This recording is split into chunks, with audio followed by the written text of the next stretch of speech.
কাবা ঘর হচ্ছে আমাদের হৃদয়ের ঘর, ঠিক কিনা?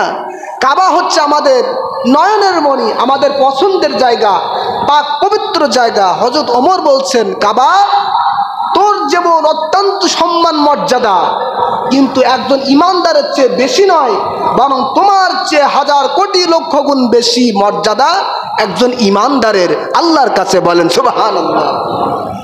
সুতরাং এত দামি একজন ইমানদার মানুষ, একজন মুসলমান মানুষ, সেই মুসলমান, সেই ইমানদার যার তার সাথে বন্ধুত্ব করবে, ইসলাম এটা সমর্থন করে না। সম্মানিত হাজিরিন, আল্লাহ রাব্বুল আলামিন সূরা তাওবার মধ্যে বলে দিলেন, ওয়াকুনু মা'আস সাদিকিন, যারা ইমানদার, যারা সত্যবাদী, যারা পরহেজগার, যারা আল্লাহওয়ালা, তাদেরকে বাছাই করে করে তুমি বন্ধুত্ব স্থাপন করো, তার সাথে অন্তর্ভুক্ত হয়ে যাও, তার সাথে ওঠা বসা করো। সুবহানাল্লাহ।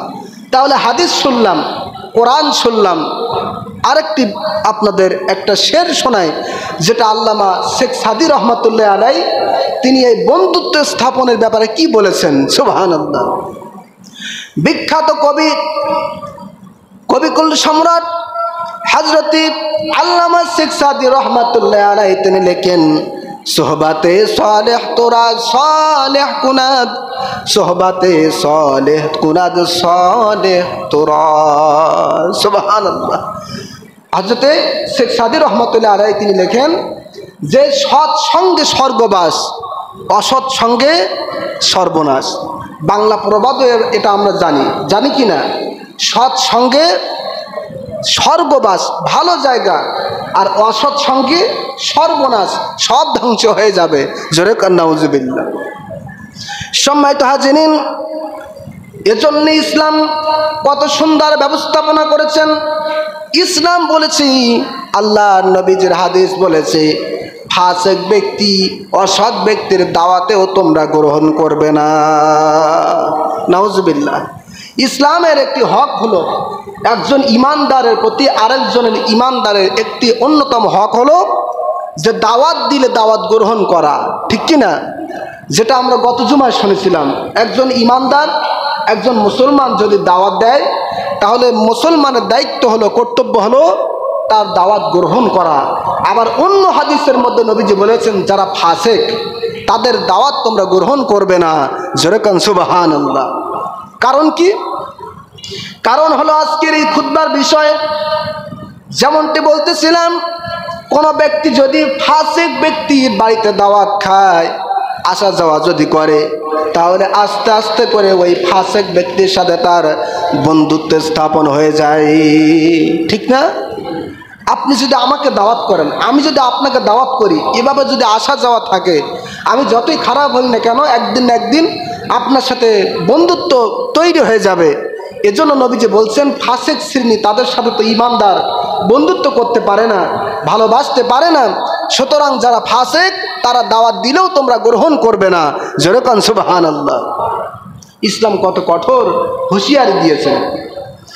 সম্মানিত হাজিরিন, এজন্য দাওয়াতের ক্ষেত্রে, বন্ধুত্ব স্থাপনের ক্ষেত্রে, ওঠা বসা চলাফেরার ক্ষেত্রে, সর্বাবস্থায় একজন ইমানদার, একজন মুসলমান সব সময় ইসলামের দিকে লক্ষ্য করবে, ঠিক কিনা? ইসলাম এ ব্যাপারে কি বলেছে এটা আমাকে জানতে হবে, ঠিক না বলেন? আল্লাহর হাবিব সাল্লাল্লাহু আলাইহি সাল্লাম বলেছেন, এটা সুনান তিরমিজির হাদিস, নবীজি বলেন, লা তুসাহিব ইল্লা মুমিনা ওয়ালা ইয়াকুল তাআমাকা ইল্লা তাকিয়ুন। নবীজি বলেন, ইমানদার ব্যতীত তোমরা কারো সোহবত অবলম্বন করবে না। নবীজির কথা, কার কথা? লা তুসাহিব ইল্লা মুমিনান। নবীজি বলছেন, যারা ইমানদার, যারা পরহেজগার, যারা আল্লাহওয়ালা, শুধুমাত্র তাদের সাথে বন্ধুত্ব করবে, তাছাড়া লা তুসাহিব ইল্লা মুমিনান, অন্য কোনো কারোর সাথে তোমরা বন্ধুত্ব স্থাপন করবে না। জোরে কান নাউজুবিল্লাহ। এই হাদিসের প্রথম অংশে ভাগ হয়ে গেল যে ইমানদারের, মুসলমানের বন্ধুত্ব কেমন হবে, বুঝতে পেরেছেন? যেহেতু নবীজি বলেছেন, এটা আমাদের জন্য পালন করা বাধ্যতামূলক, ঠিক কিনা বলুন? আবারও বলছি, নবীজি বলছেন, লা তুসাহিব ইল্লা মুমিনান, ইমানদার ব্যতীত, পরহেজগার ব্যতীত, আল্লাহওয়ালা ব্যতীত তোমরা অন্য কারোর সাথে বন্ধুত্ব করবে না। দ্বিতীয় নম্বরে নবীজি বলছেন, ওয়ালা ইয়াকুল তাআমাকা ইল্লা তাকিয়ুন, তুমি তো একজন ইমানদার, তুমি তো একজন পরহেজগার, সুতরাং তোমার খাদ্য, তোমার খাবার যেন ইমানদার আল্লাহওয়ালা ছাড়া অন্য কেউ না খায়। সুবহানাল্লাহ। তোমার ইমানদার, তুমি মুসলমান, তোমার খাদ্যের মূল্যটাও আল্লাহর কাছে অনেক বেশি, ঠিক কি না?